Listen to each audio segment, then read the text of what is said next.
Hey, fat fish heads! It's time for another edition of the hottest new podcast on all platforms, Fat Fish. Sit back and strap yourself in for the wildest ride on the open seas. Now, flap your fins for the fabulous Fat Fish brothers, Eric Fish Snyder and Brad Grunny Grunberg, a.k.a. Snacks. Who knows where this guy is? I look, he's so excited. So he couldn't sleep last night because of the great Dodger victory over the Yankees. Boy, talk about those who forget the past are condemned to repeat it. Hi, fat fish land. What a great pass. Kurt Gibson, left hand, walk-off home run to beat the A's. Freddie Freeman, left hand, walk-off home run, both game ones to beat the Yankees. I'm still so psyched over it. We don't know where Brad is, but we'll find him. But we do have a great guest today. We have a great guest named Jeff Ezell. Jeff is a fledgling and a very, very successful magician. I have a little bit of a video of the guy. I'll show you a couple of minutes of him in his act, and then we'll bring him on. So here we go. This is Jeff Ezell on Fat Fish. Visually see that it was ripped as I ripped it, right? This is not the show. Just a quick thing before the show so I test my mic. I want you guys to see this real quick. And from there, you guys can almost hear it rip, right? That seems good. Okay, good. Just testing my mic real quick. So it's not actually the show, just a quick trick before the show. So don't break your legs, go into your seat. I'm sorry. Watch. Seems fair, right? Looks legit, right? Watch this. Just a very, very, very quick thing. Watch. All right, what is your name? How are you doing, Vicky? Vicky, hold out your hand like this for me. Watch this. Close your hands around that. Hold it tight up in the air like that, Vicky. Vicky, that's trash. Thank you. Thank you. The visual for my next trick. I got to start. I got to start. Here we go. She's like, you're welcome. Or not. What was the one you picked? Two of hearts. Oh, that might explain this then.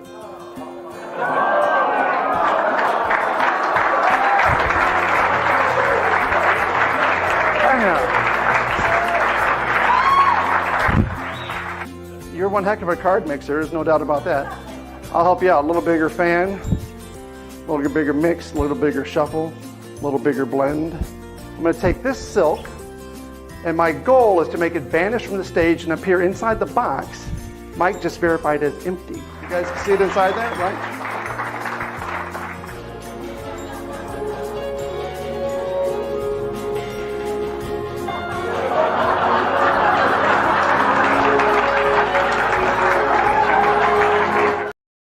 You got a little hint what my man Jeff Ezell does, man. You can tell he mixes comedy in with his magic. And since he's made Brad disappear from our show, let's bring him in. Let's bring in Jeff Ezell and welcome him to Fat Fish. What's up, Jeff? What's going on, Fish? How are you, my man? I'm good, man. Good to meet you. Heard great things about you. Just showed a little clip. You probably saw it of yourself.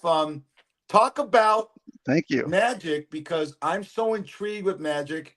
And what is basically who the guys you look up to? Is it Copperfield, Blaine? What's your high standard of magicians? Let me answer that question, but let me hit something real fast that you mentioned earlier in your intro. You were talking about the Dodgers. That game last night was insane. I mean, at the 8th, right? Still 2-2, and I had to leave for a minute and go back to where I was going. And then by the time I got to where I was going, it was already 6-3. I was like, what in the world? That was insane. And I saw the hit. And the guy's like this. Drop mic. That was amazing, bro. That was so amazing. But I didn't mean to sidetrack that, but you were talking about it. Let's talk about that. Well, it was so exciting.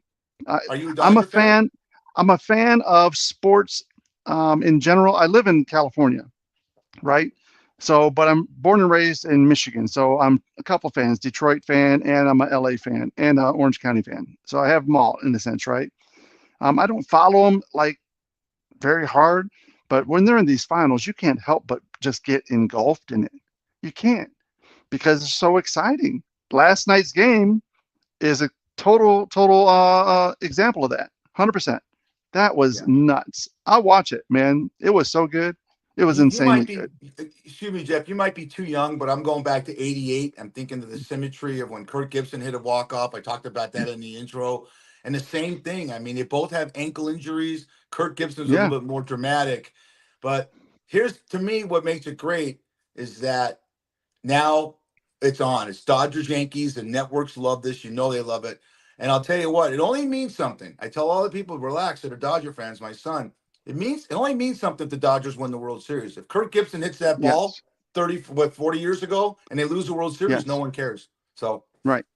Well, talking about might be too young, I'll take it back further. In '84, Kirk Gibson was with the Detroit Tigers sure. when they won the World Series. So he went from there. Then he went to LA. So I followed it through. Um, I don't probably a little older than you think, but I try to keep my appearance up. Try to keep it up with the Ute. Hey, gotta look good with all these Ute. You Hey, but okay. just to answer your question though, getting just full circle that bad boy. And answer your question, my favorite magician, the guy who I looked to as a kid, right, the one that I first got kind of clicked with, was a guy named Doug Henning. Sure.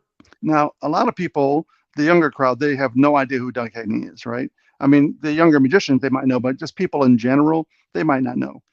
But for me, he was very exciting to watch on TV. I was watching a magic special on TV, and I think it was like Celebrities of Magic. It was something like that. And Doug Henning took these two ladies. I think the lady from Happy Days, and then some other lady. I can't remember exactly who, but he had them on stage, and he cut both of them in half at the same time, and then he switched their legs. So like the one lady's wearing all red, the other lady's wearing all blue, and then he switched the legs. The other lady's now suddenly has a red top, blue bottom, blue top, red bottom. Opens the boxes. They both climb out different outfits. It was insane. Oh, that was pretty exciting for me. So yeah, for me, that would be Doug Henning. Doug Henning would be the guy that I looked up to. He didn't seem very stuffy. He's exciting to watch. He was fun. I was probably 8, I'm guessing, if I remember right. Because I only say that because my brother was 3, so he's 5 years younger than me. And I was so intrigued by that trick that I thought to myself, I need to try that trick. The very next day, in our house in Detroit, Michigan, we had a basement. We have basements in Michigan, and a lot of places in the country have basements. California, you don't see a lot of basements. Um, we had just bought a refrigerator, so we had the big refrigerator box, right? So I brought that thing up from the basement, put it in my living room on top of those carpenter horses, and my brother was there. He's 3. I said, crawl in. He did. And so I got, just a regular saw, right? Just going at this box. And my brother's in there like, what's going on? I go, you're going to love this. I saw it on TV yesterday. It was amazing. My mom literally walked in just in time. She walks in the door and she's like, she sees what I'm doing. She sees the head popped out over there and a saw going. She screams almost like bloody murder. What the hell are you doing? And I'm like, Mom, I saw it on TV. You have to see what this is so cool. And of course, she had to tell me what was really going on. She took me to the side and gave me a little of a story about what was really happening. And it's a good thing that she walked in when she did, honestly, because he was almost my half brother for real. Oh, come. Don't bump. Yeah. Yeah, So, he hey, he would have literally been my half brother for real. But yeah, it was. She told me, and then of course, then I got me a couple hockey sticks, put some socks on them, use those as the feet next time around. And said, okay, let's try it all over again. yeah. What's your motivation on doing this? Because I've always, like I said earlier, not only am I intrigued, I'm amazed at when you go to see a true magician like yourself, you always say to yourself, how the heck did he do this? You know, Yeah, how did the card go from inside his pants into his mouth? And right. it's illusion, right? I I mean, mean, I don't want to give away any trade secrets, but what motivated you to do this? And how did you it's hone your craft? it's totally illusion. I mean, even Yeah. this is an illusion. I have a rubber band here. This is an illusion, right? If I take the rubber band to my nose and go, the illusion is I just snipped it up my nose, but obviously that probably didn't really happen unless you want to see the result in 3 hours. You don't know, right? Oh, But it's just an illusion. But you have to remember, think about the moment that you, as a spectator, saw it, right? You saw what I did, and then the questions started going in your head. But also the amazement that came along with that, the excitement that came along with that you just loved for those few moments. You felt like a kid again, just for those moments, right? And that's what I enjoy doing. I enjoy seeing the crowds get excited. I enjoy watching their faces change. I enjoy watching everybody just go, wow, go nuts, whatever it be, right? That's where that's my real motivation. I can't say it was always like that though. When I was younger in Magic, for me, it was more about, ooh, look what I can do, right? Ooh, look, I fooled you. But you learn as you grow in the art, right? It's not about finger flicking so much and look how fancy I can shuffle this or that. It's about how you made the other person feel. And that's just the truth. When you make them feel so good, you'll never forget it and they will never forget it. So I enjoy the motivation of making somebody else feel so good and so excited in that youthful thought that they had that moment, bringing them back just for a second to that magical moment when they were younger and they remember seeing that for the first time. okay. An illusion, really quick. Are you in a car Yeah. dealership right now? Where are you? I am in a car dealership right now because I'm doing video production work for this dealership. That's why I'm in Arkansas. And so I do social media video work on the side, right? And so they bring me out once a month for 10 days or so, and I'll shoot a ton of video for 10 days. And then I'll start scheduling and posting and editing things for them to schedule out for a month. And then I'll come back in another month and do it all over again. Awesome. Okay. I see people walking in the back. I said, is that an Yeah, illusion? Is there yeah. something, is he, It's a really what cool is he Zoom doing to backdrop. make this thing? Yeah. Um, like I'd ask a stand-up comic, you're a showman. Do you ever get heckled? Yes. And, I remember early on getting heckled and not really knowing how to handle it because that's natural. You don't know what's going to happen, number one, and you don't know when it's going to happen. But the very first time you get heckled, there's so many things that go through your mind. Like you might want to think, oh, I want to go after this person, right? Or Mhm. I want to zing them real quick, right? I remember the first time I remember getting heckled, the one that I just remember the most. And I was doing some card tricks or something. And just there's this one lady just kept just ta ta ta just wouldn't stop, relentless. I was just trying to have fun, right? And I just remember saying to us something like, oh, I bet you're really great at parties. People must love you. I said something really sarcastic like that. And even the adrenaline going from just trying to overcome what she kept doing to me, even my hand started to shake a little bit. I was like, holy shit, I've never had my hand shake like that before. Sure. And I wanted to learn how to handle a heckler. I didn't want to talk to her like that, right? So I started studying guys, comedians and magicians alike, how they handle hecklers, right? And what seemed to work more than anything else. This is a lesson. Take a freaking note, right? What works more than anything else is you bring them in as opposed to attack them. You can have fun with them. It's okay. There's some that are just way too gone, and if you learn how to do it and you can make it go through well, it works out. But I've learned that if you bring them in and make it part of the show somehow, the whole crowd ends up enjoying it more, as opposed to everybody getting annoyed by the one person just constantly shouting out something. So I've learned and I've watched, and what's worked for me is watching people bring them back in and making it part of the show and having fun with them and laughing with them, because that's really, it's just their personality. I don't think they're there to be an ass. I don't know if I can say ass, but You can say anything. I don't know if they're there to be an ass. I really don't think they genuinely are. But I think that this is their personality, that they want to say something, but they have to know the time and place. And so, you want to be part of the show? Cool. Let's talk. Let's be about it. Let's have fun together. And so Good. I handle it. Now, of course, Smart. I handle it way better and I have so much more fun with it. I remember my wife said, she goes, I came to one of your shows one time at the Magic Castle in Hollywood. Hmm. And she said, you had so many hecklers in that crowd. In 30 minutes, you didn't do one magic trick and you had the crowd laughing the entire time. And they left like they saw the best show ever.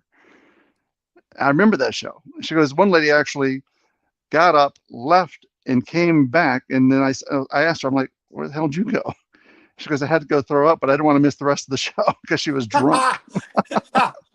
That's funny.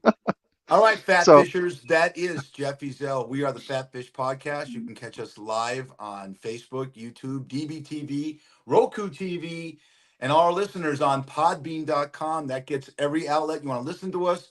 Listen, we're efforting Brad right now. I don't know where he is, what drive-through he's eating at, but we'll get him back on. Check out clips of Fat Fish, Jeff Ezell on TikTok, Fish6134. Jeff, thanks for being on the show. And love you guys. let's further this. I happen to think personally that a magician is the king of improv. You know, Yeah, what you have to. I'm going to ask you the question, but just looking at that short clip, that thing when you gave that girl Vicky and said this is trash, yeah, brilliant. You're adding yeah. comedy into your magic act. When you've done a show, you've done thousands of shows. You're in Vegas for 2 years. Sometimes it's going to bomb. Sometimes the trick's not going to go great. Yes, How do you get yes. out of that? Is it the same thing of the heckler? How do you get out of a trick that one of the tricks that you're showing and it doesn't work? How do you get out of it?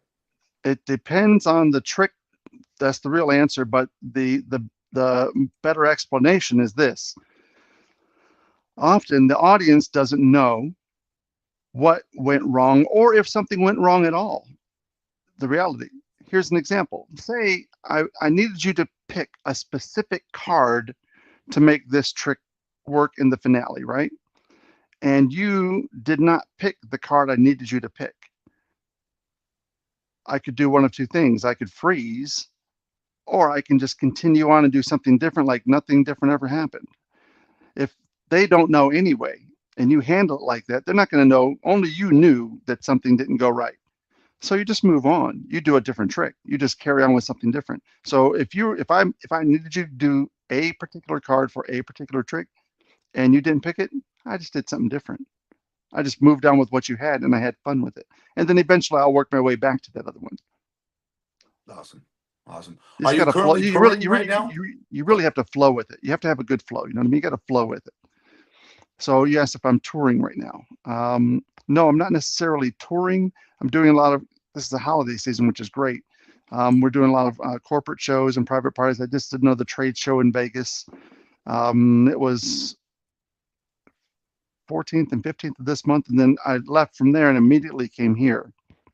I went home one night. The next morning on an airplane, came here to Arkansas to do all the filming for this, to just basically have a couple hats on, right?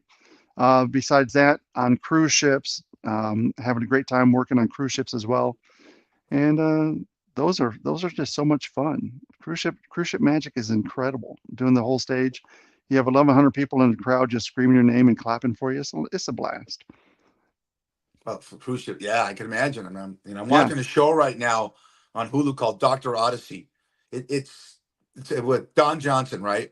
yeah, And it makes you want to. I've never been on a cruise before, believe it or not. That's a kind of philistine that I am, yeah. and I want to. I mean, it's not the Love Boat. It's an actual. It's everything themes. It's Halloween cruise. It's plastic surgery cruise. But everything Wow. you want is on a cruise.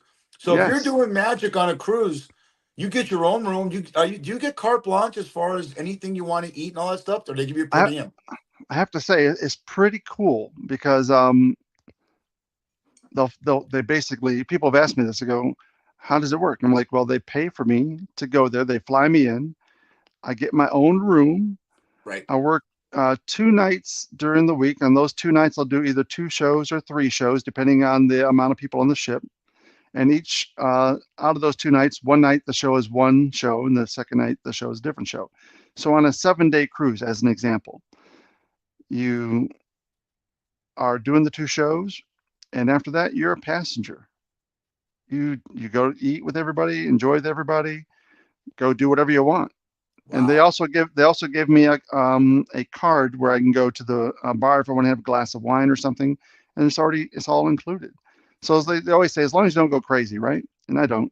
I just usually have like one glass or two cups of wine or something like that, and then I'll just go chill in my room or work on something else or enjoy the views or go out on an excursion or whatever port we're going into. Get off the ship, walk around, have fun. Yeah. Do you here's a stupid question, but I don't think any question is really stupid. Maybe when you No, it's started not. out, were you asked to do bar mitzvahs and kids parties and Yeah, hey, there's a magician at a wedding reception. I actually went to a wedding one time and had a magician. They I had a love that. chocolate fountain, a kissing booth, and a magician there. And I said, Yeah, "Wow, you're really adding to and the expenses of this wedding." I'm serious.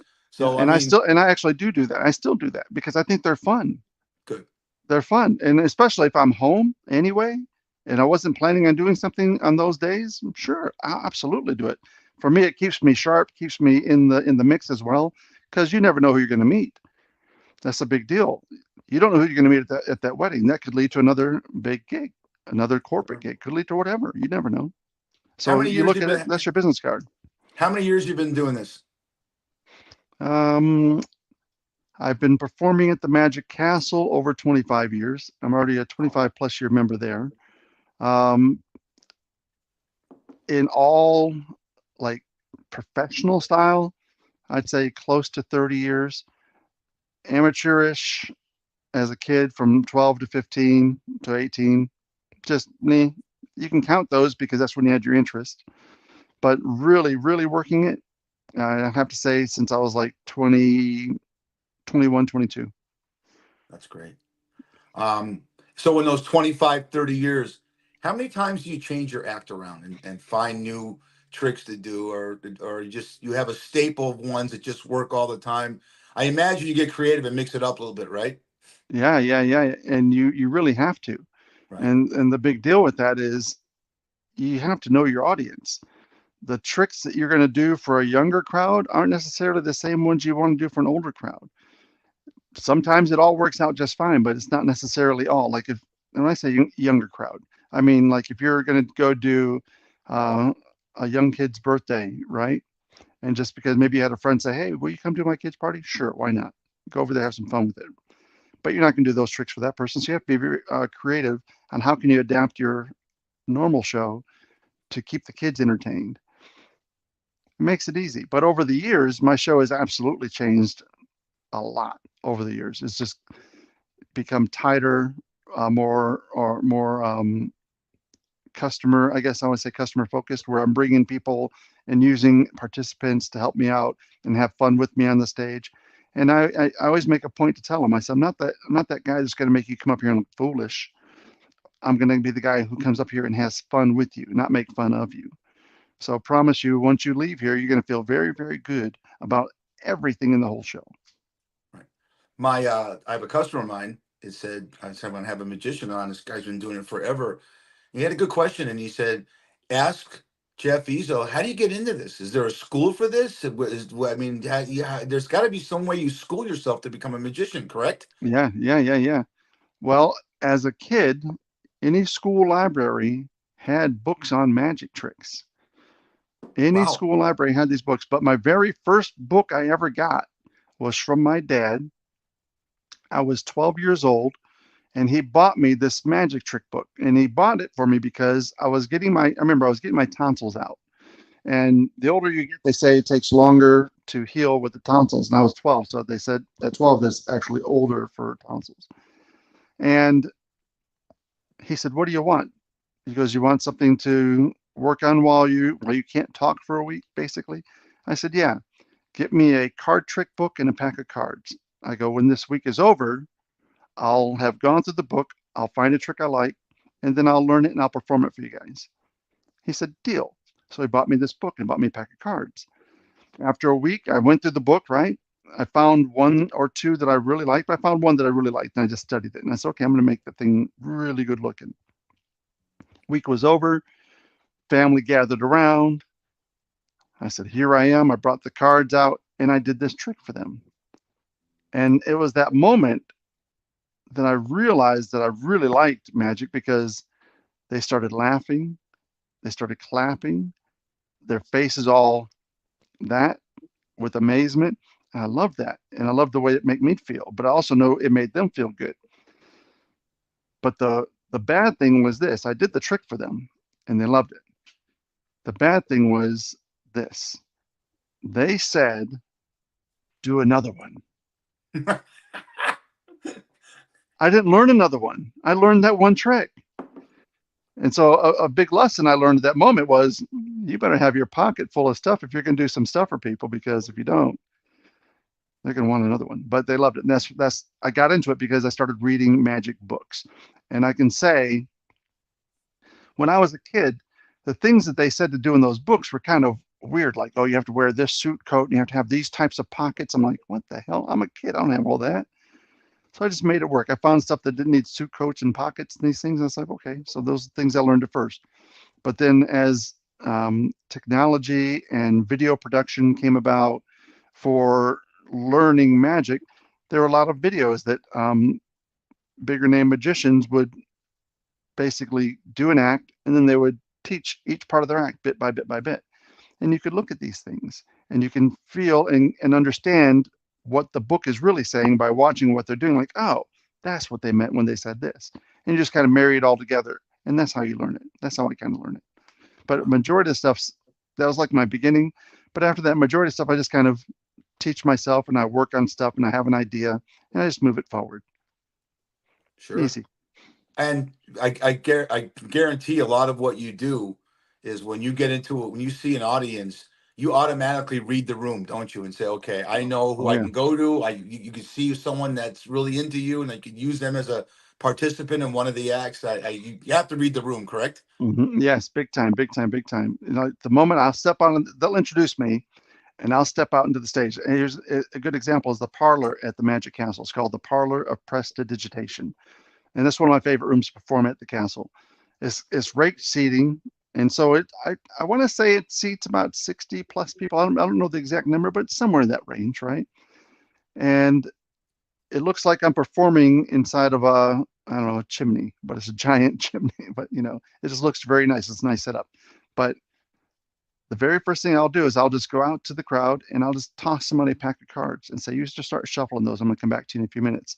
And while they're shuffling those, it gets their attention off of anything that's going on, just gets them to think about that for a second. And I just start to play with the room for a second. And that's where you start to get your feel. I do another trick with the whole room and have fun with them. And then while I'm doing that trick, I can read really who's enjoying the laugh, who's smiling the most, who's really into it, who's leaning forward to see how are you doing, that type of stuff. You know what I mean?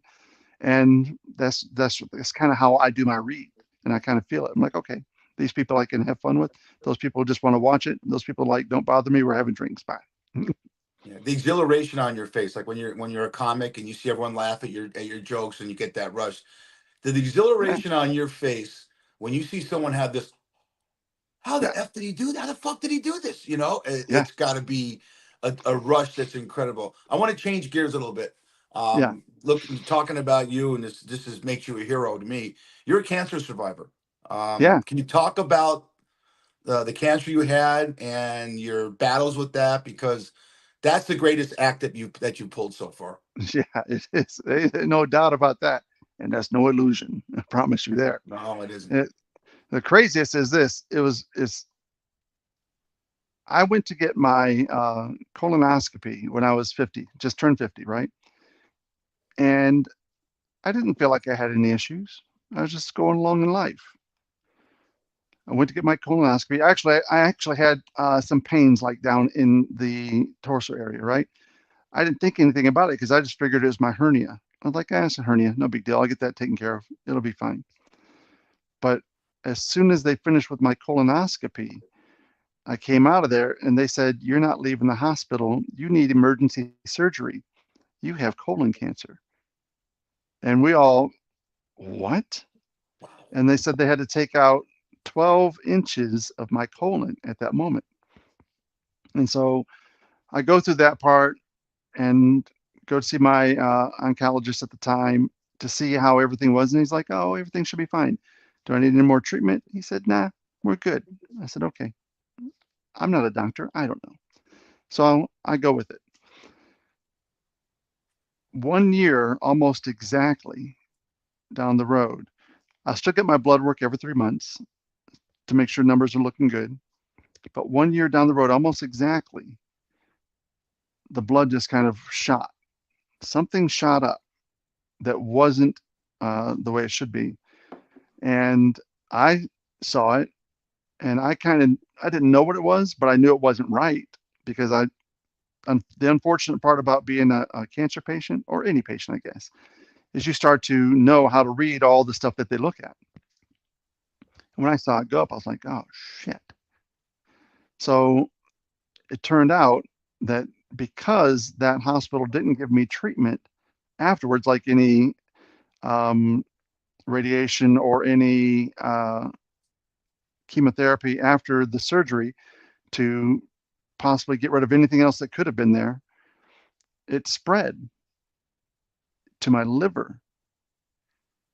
And then they ended up having to take out over half of my liver and another surgery. So when that happened, I was like, shit.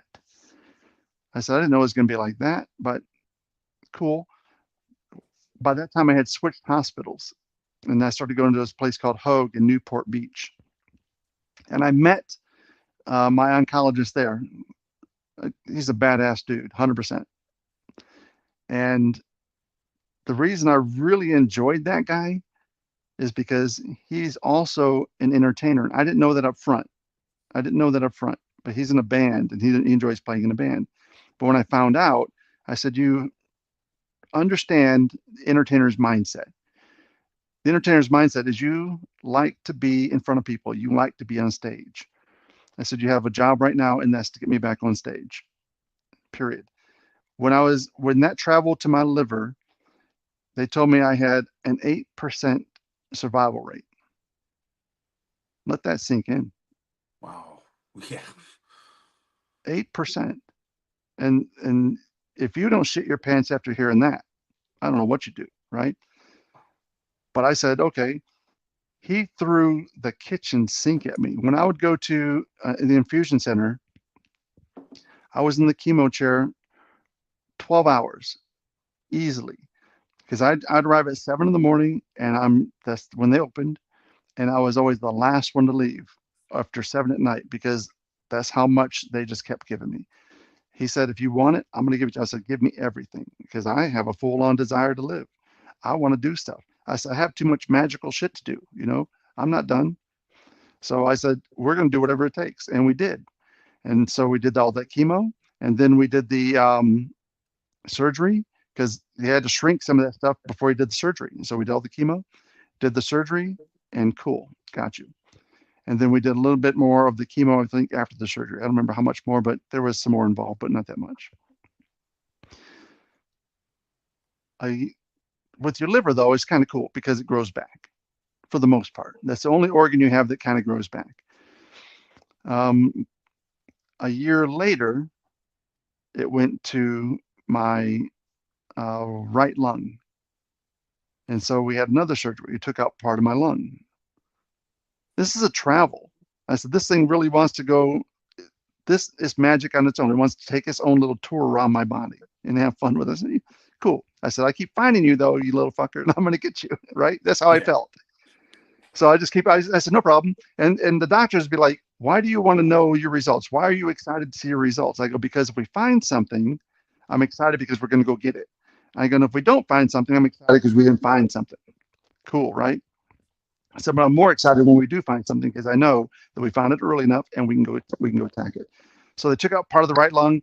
The next 1 year later, it went to my liver again. We took out more of the liver again. So I had 2 liver surgeries. And then this year, in February was my last treatment. It traveled to my left lung. So they did more surgery and radiation on my left lung. So I keep missing parts and they keep getting taken away. But since then, again, I should be good. So 5 times now. But I don't quit. And a lot of it is your attitude. It really, really is. I have friends in oncology who say that they've met people who had a way better chance than I did. And because their mindset was doom and gloom, they didn't make it. Good for you. That is still, wow, 5 times two Yeah, livers, both lungs. I mean, I can only imagine the look on your face when you go in for a colonoscopy and they say we got to take out 12 inches of your yeah, of your colon, and yeah, you must have a wonderful support system, because and then you're just a tough son of a bitch. That's what it is. yeah, This football team right here, they could yeah, use you on the offensive yeah, line. yeah. All right. No doubt, right. So I so could no, tell you this. that's I do have a wonderful support system because what I didn't tell you, and I don't know if Brad told you, that my wife had cancer just before me. And so she had it first, and then I got it just after her first chemo finished. And this was 6 years ago, basically, at this point. And so for the last 6 years, we've been battling cancer together. She's still going through chemo now as we speak. So God bless we her. would be we'd be in the chemo chairs together sometimes, and she would. I remember we went to chemo one time. I still have fun. I can't help it. I like to joke with her. I'll make fun of cancer and I'll make fun of everything because this is how we cope, right? Um, when I go there, I'll bring magic. I'll bring tricks and I'll mess with all the nurses, right? Because I'm there. I have a captive audience. They're not going anywhere, and I'm stuck in the chair. So I have fun with them. Well, there was one time that she was in the chair right next to me, and we're both getting our chemo at the same time, which is really fucking weird. But it's what it was. And that's why we're a great support system. We know each other, what's going to happen. We know how to handle it. We know how to go through it. But I was doing all these tricks for the nurses, and then my booth area, I guess, was surrounded with like all the nurses basically. And then you hear this like beep beep beep beep beep, and that's when all like your bags need to be changed with the fluids or whatever. And it wasn't mine; it was my wife's. And she's like, "Hi, I'm still here." And they're like, "Oh, we forgot. Sorry." And she goes, "I'm never going to chemo with you again. I don't get any attention." Well, think about what that does for the nurses. Yeah, They're used to doom and gloom. They're there to yeah, make yeah, you yeah, yeah. feel good, but a lot of times it doesn't end well, and you're Right. making them happy and feel good. You're the guy sitting in the chair for 12 hours, and you're Yes, yes, making yes, them yes, feel yes. good. So you're going to go down in their eyes as Yeah. one of the best patients ever.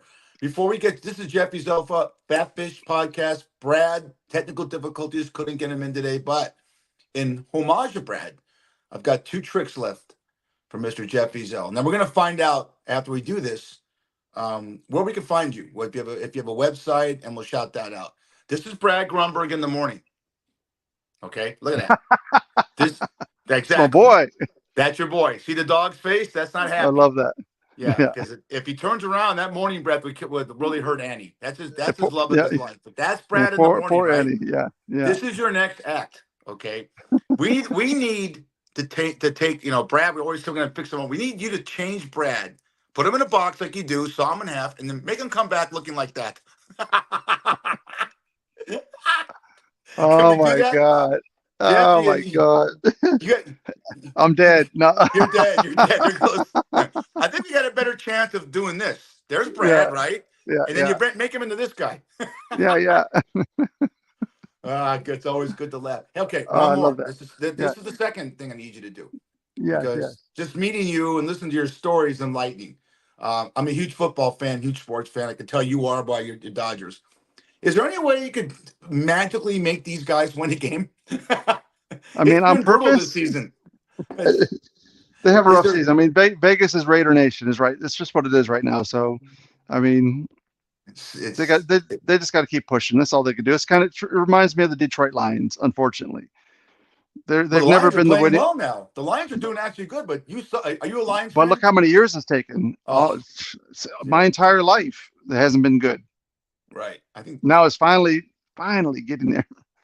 I think the last time they won anything, I think Teddy Roosevelt was president. I mean, Yeah, they're yeah. delivering ice in the truck. It's that No, bad. yeah. Jesus Jeff, was where still can in we Sunday find you? school. Yeah, exactly. Where can we find you? You give us your website. We'll shout it out on our Yeah, website, and then we'll put it on fishrunny1@gmail.com. And dates you're going to be places where we can find Jeff Ezell.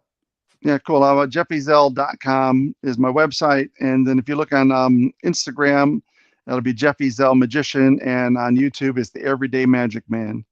So yeah, I do a lot of stuff like that. So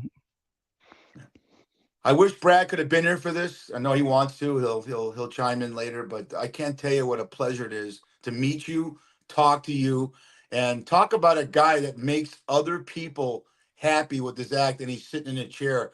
And let's Yeah. pray for you and your wife that we'll bring you back on in about 6 months, and we'll do the same thing over again. And let's hope you're through all this bullshit. Yeah. I have my next colonoscopy at the end of next month. Well, I'm not doing it. So I'm crossing everything. Yeah. Yes, yeah. Well, we're rooting for you. And again, thanks for coming on Fatfish, and the Thank you. best of Thank you. luck to Thank you. you. And help that guy walking back and forth, looking. Help him sell a car. You're gonna see when you Right, watch right, this. right. There's a guy walking back and forth and looking like this. Like, what's going on here? He's So jealous. Yeah. he's jealous. All right, everybody. That's Jeff Ezell. Thanks, Jeff. Peace. Peace. Awesome. What a story that was. Wow. You don't think, Brad says to me, look, I got this guy, Jeff Ezell, he's a cancer survivor. And you listen to that story and you say to yourself, is your life that bad? And that's a fighter. And you think about life. I mean, I'm not a philosophical philosopher, but I think what I got out of that is if you look at life happy and positive instead of doom and gloom, it's in the mind. He said, fuck this. I'm not going down. I'm going to fight this. I'm going to win. I have a lot to live for. Um, JeffyZell.com. It's perfect. So on the last podcast we did last week, got a lot of emails, is that I tried to explain to Brad what it's like making love to a woman. Not that I'm some sort of aficionado or some kind of expert. I've been with the same beautiful wife 34 years. But before that, I had a very active libido. I worked in a very extensive and popular nightclub. And look, it's the 80s, and we all know what happened back then. So I try to explain to Brad what first, second, third, and fourth bases. And fourth base is actually home plate, which all Yankee fans, it's a Freddie Freeman hit. And I don't know if Brad got it, but I think the most important thing about making love to a woman is the kissing. So off camera, when we're done with it, Brad goes, women don't care about kissing. I go, they do. Okay. They do care about the passion. Okay. Because I'll tell you something, everyone out there, especially men. I don't know about women. If you're a one pump chump, if you get on top of a girl and you're done, forget it. You're done with them. Unless they're a hooker and they just want to get their money. And that just is great. That lasted 32 seconds, Brad. So you got to be passionate when you make love. And like I said, I'm not an expert. I'm not a sex therapist. I'm not, rest in peace, Dr. Ruth Westheimer, who passed away. Can you believe that? You ever seen Ruth Westheimer? She's like 4'1". How is she a sex therapist? Anyways, make love to a woman or whoever you make love to. Be passionate. Make out. Show that you care. Okay? That's one thing. The other thing is, passionate about sports. Dodger fans, don't come in the bar where I work and get cocky. It's one game. Okay. We're going to drop this. We recorded this, but I'm going to drop it right after the recording. So it'll be basically live.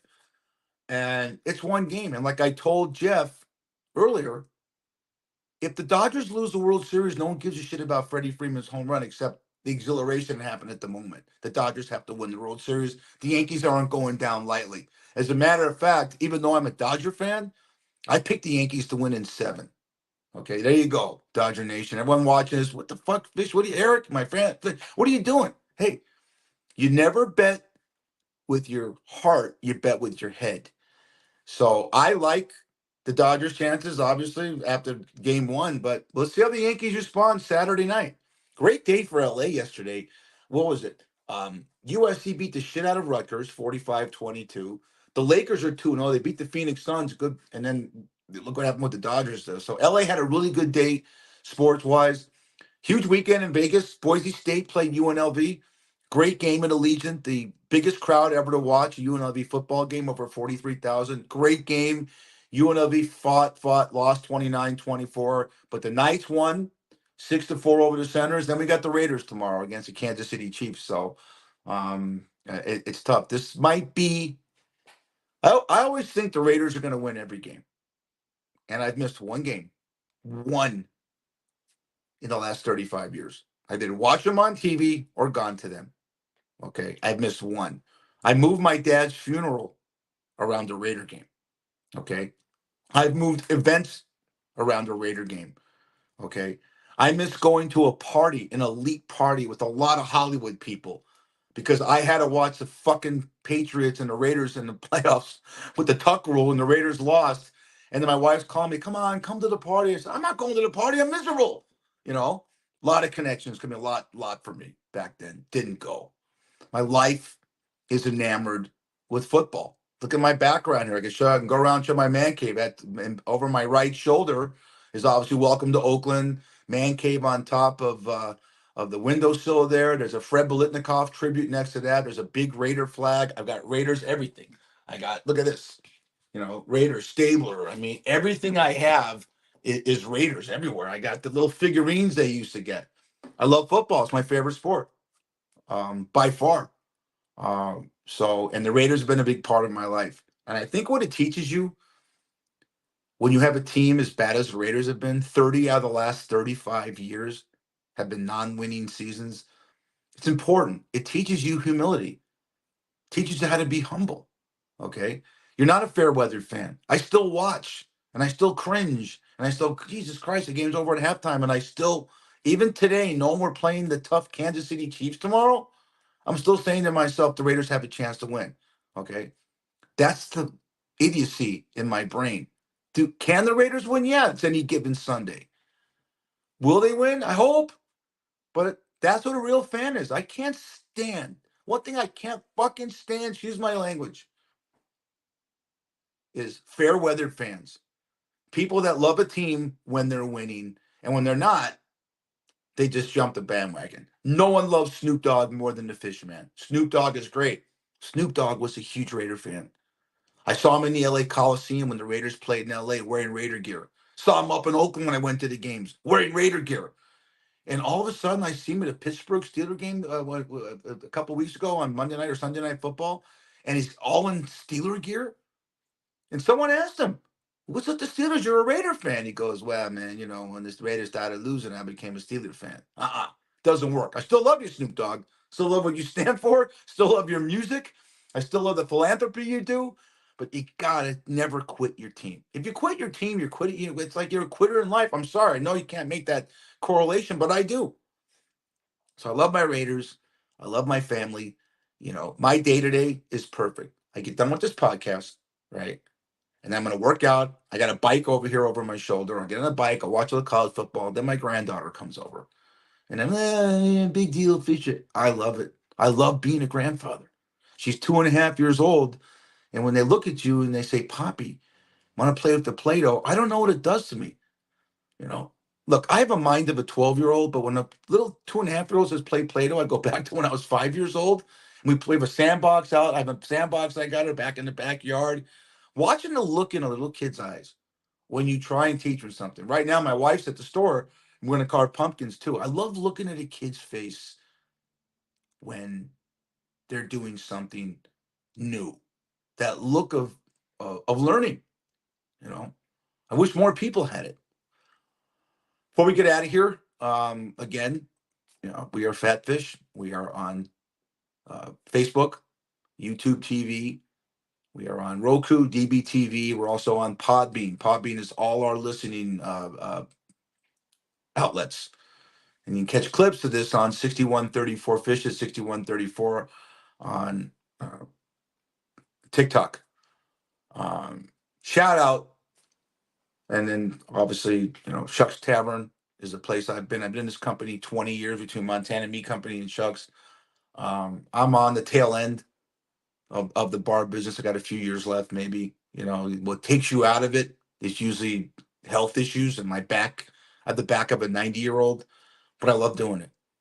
And I have a shout out to everyone who works graveyard, whether your name is James or Casey or Benji over at Flowing or Dr. Dan or Xander, or I'm missing people, but all the people that work graveyard, or your Fish or your Michael or Chris over at Chuck's. I have a shout out to all the graveyard. I have a shout out to all bartenders, because what we do is what Jeff Ezell does is we try and create magic behind a bar, because we work in gaming and people lose and you try to make them feel good. You got to read the room, and you got to I always say this in every podcast talking about bartending. You've got to multitask. Not the bartending I grew up with when I worked in the hottest nightclub in LA, when you're just pouring drinks and looking for girls all night and dancing and DJs. No, you're a coin salesman. There's games. There's people are gambling tons of money. You know, how do you deal with the guy who loses $5,000 and try and make him laugh? How do you deal with the person that wins and want to get him back? They're going to come back. You got to make the food's good, and the food is good. But everyone works graveyard. It's a different animal because you have a lot of industry people come in, and it's not really date night. And it's not the busiest of shifts a lot, but it's really reading the room the best. And to all people that bartend in Las Vegas, I say kudos to you because you're all younger than I am. Okay, I'm 64 years old. If you haven't watched this podcast ever, most people in this business are younger and what have you. It doesn't mean that you still don't have it, because I do. I'm going to brag. You still have it because you have the gift of gab, and I like being around people. If you like being around people, it's the best thing you could ever do. My opinions are not that of a Shucks Tavern, but I'm fortunate that I have bosses that have put up with me that long. And again, I wouldn't change one thing of my life. You know, I met my wife in the nightclub that I worked in, so I have a family because of that. And I've made so many friends. I met Brad in the nightclub that I met my wife in. And if you look at it, you look at the restaurant and bar business, I will bet you, and get to us at fishgrunny1@gmail.com. Okay. I will bet you if you ever went on a first or second date, I will bet you 98% of the time it was in a bar or a restaurant. It's just something we all do. Okay.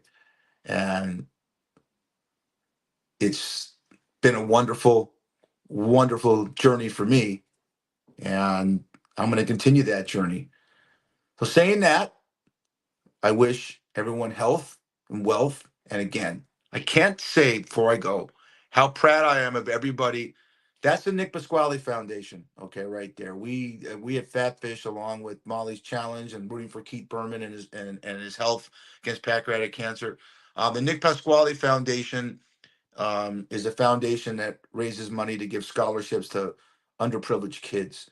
In name of Nick, who died tragic in a car accident, he played for UCLA. And the golf tournament was October 11th. We weren't personally there, but our hearts were there. And I'm glad they raised so much money to develop so many scholarships. That's what it's all about. Okay. So we'll continue our quest on Fat Fish. Brad, we missed you. I'm going to put you up there. And as we leave our show today, I say much love to all of you. Be healthy, be safe, and happy Halloween. You've been listening to the Fat Fish Podcast, heard on all your favorite platforms. Until next time. Brad Nanny!